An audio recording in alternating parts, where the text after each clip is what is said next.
back in the Scotland camp after such a long absence for you?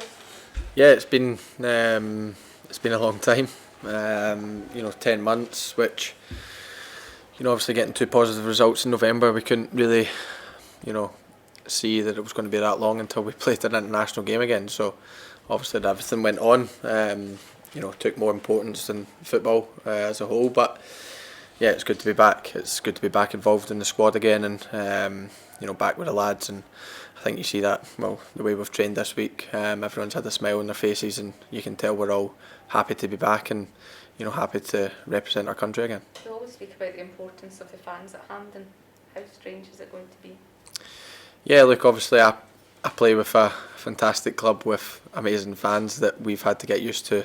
Playing in front of an empty Anfield, which has been tough, and it's going to be tough at Hampden again.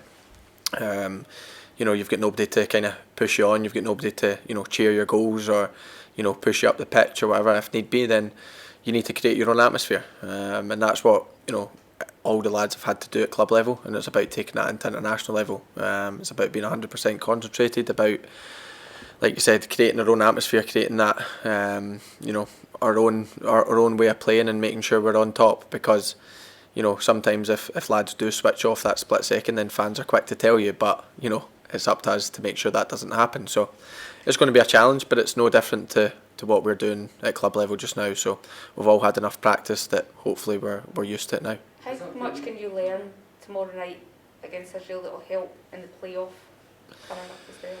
Yeah, look, they've obviously changed the manager, but I do genuinely believe that it will have, whatever happens tomorrow night will have no bearing on what happens next month. It's a semi-final, it'll be a one-off game, so I think positive or negative result tomorrow, I don't think it will have much bearing. But of course, playing against a new manager, maybe a new system, new personnel, whatever, it will give us a little insight on who plays and things like that. But I don't think it will.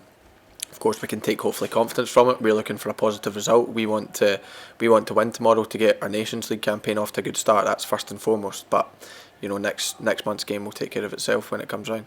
Just wondering, Andy, because as Alex mentioned, in the absence of fans, does that put almost a greater onus of responsibility on you as the team captain? Yeah, look, it can do, but it's up to more than just me to create that. I can't see everything on the pitch. The lads, we all have to be more vocal. We all have to make sure we get. There's no excuse when there's no fans there. Sometimes you can say I shouted, but they didn't hear me or whatever. That excuse goes out the window. So, we all need to be more vocal. We all need to make sure we're talking to each other, because communication's a big part of the game. Not people don't have eyes in the back of their heads that they can't see things. So it's up to the people behind them to tell them where to be and where they want them. So hopefully we'll be vocal, we'll be demanding tomorrow night. I certainly will be. I'm usually quite vocal on the pitch anyway, and so are a couple others. So it's up to getting 11 leaders on the pitch. That's what ideally you want. You want 11 people leading by example and putting in a good performance, and hopefully we get that tomorrow night. Has it been a bit of a learning experience playing in the empty stadium? Yeah, look, it's been different. I do believe that football, and as footballers, we're in the entertainment business, and we play to play in front of fans. That's as simple as that. Football has never been the same without fans, and the quicker but the safest way possible to get them back in, I believe we should do it. But like I said, football took a back seat when coronavirus came along, and everything that goes along with it. People have lost lives, so unfortunately, fans being back in the ground isn't a priority. But once this is all over and once we can get fans back in the ground, then I'm sure everyone involved in football will welcome them back. As you mentioned here, since you've played international, since anyone's played international football, but Scotland had been building up a wee bit of momentum with 3 wins on the bounce. How do you keep that going? Yeah, look, three unbeaten. I suppose if we could take the examples, we've probably went 11 months without a defeat, so I think the gaffer's holding on to that one. So look, 3 games, we were building momentum, like you said. I know a lot of people can say the campaign was over, we couldn't qualify, but it was important we finished it strongly. It was important we finished as high up at the table as we could, and we've done that. And now we hope to build that momentum, because there's no hiding away from it. The Nations League's really important to us, but the big games are, the semi-final and hopefully the final that follows in October and November. So it's about trying to lay a foundation. It's trying to keep the positivity in the camp for these next 2 games, putting in 2 positive performances and getting good results, and hopefully we can take that confidence into the next game. How much better are you feeling about yourself, Andy, arriving here as a Premier League winner? Yeah, it's nice. I won't get bored of people saying that, especially for Liverpool. We know how important having that Premier League into the trophy cabinet was for the club, and it was important for the players. So look, I think since the last time we played, quite a few of the lads have won trophies or promotion and things like that. So it's important, when people are playing at the highest level and people are fighting for big competitions, then it makes a big difference. So look, for me, being a Premier League winner is a massive achievement, and hopefully I can do it again this season, but that's for other things. But now the next achievement I want is to take Scotland to a big tournament, and we've got the chance to do that in the next 3 months. Is that winning mentality something you'll be trying to impart to the players? Yeah, and we're lucky in terms of there's quite a lot of people that have that winning mentality now. There's people playing at the top level, like you said. Tierney's won 2 trophies in the space of a couple of months. Cooper's been promoted. Celtic have won the league. Rangers have started unbeaten. So in terms of that, there's winning mentality up and down the squad now when you look at it. So it's about trying to get as much as that as possible. It's about trying to get lads playing. When you're winning games, it's easy to get your confidence and it's easy to play at your best level. So it's about trying to keep that going, keep the lads going, and keep that winning mentality going the whole season, because if it is, then Scotland will be in a better place for it. How do you think the intensity of looking to break 30 years for a club going without winning a league title compared to trying to break 22 years of Scotland not getting to a major tournament? Is it something that, having won the European Cup, the Premier League now in the last 2 seasons, are you used to it? Is it, or will it feel like more now that it's another kind of barrier that you're trying to overcome with Scotland this time? Well, look, it's very similar in terms of Liverpool fans demanded the Premier League, and I think the Tartan Army definitely demand that we go to a major championship. And look, there was a lot of work and everything that went into Liverpool trying to win, the Premier League. There was a lot of heartache and things like that. So, the story between Liverpool and Scotland are probably very similar over the last 22 years, unfortunately.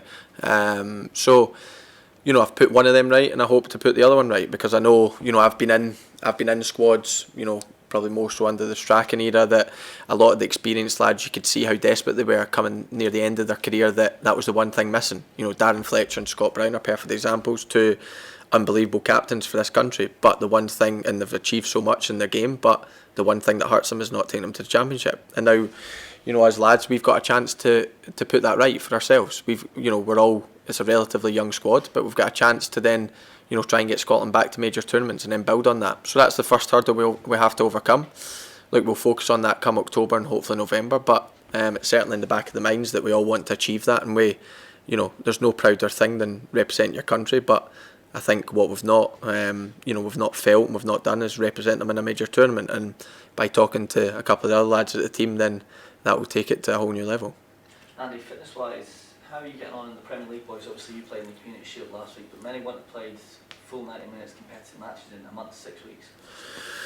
All I can go off is training, to be honest, and training's been of a high standard. Maybe at the start of the week we worked a wee bit harder because, like you said, it's the start of pre-season and things like that, and there shouldn't really be many sore legs and stuff, especially the lads that play in England, because we've not had a competitive game. So the fitness looks good. It doesn't look an issue for me. It's certainly not. I've had a full pre-season with Liverpool, pretty much 9-10 days away in Austria. Double sessions most days. Played 2 games, and then, like you said, we had a full week to prepare the Community Shield. So for me, I'm into my season already. I feel fit. I feel as fresh as I can be, and it's about now to go and attack the game tomorrow night and not worry about your fitness, because like you said, if a couple are struggling, then we've got a strong bench that can replace them. So it's about giving your all when you're on the pitch, and then the manager, if he sees you're getting tired, then I'm sure he's got people that are willing on the bench that they want to come on and make an impact. So we're not concerned about it. Of course, it's a wee bit out of the ordinary, but it's something that we have to deal with.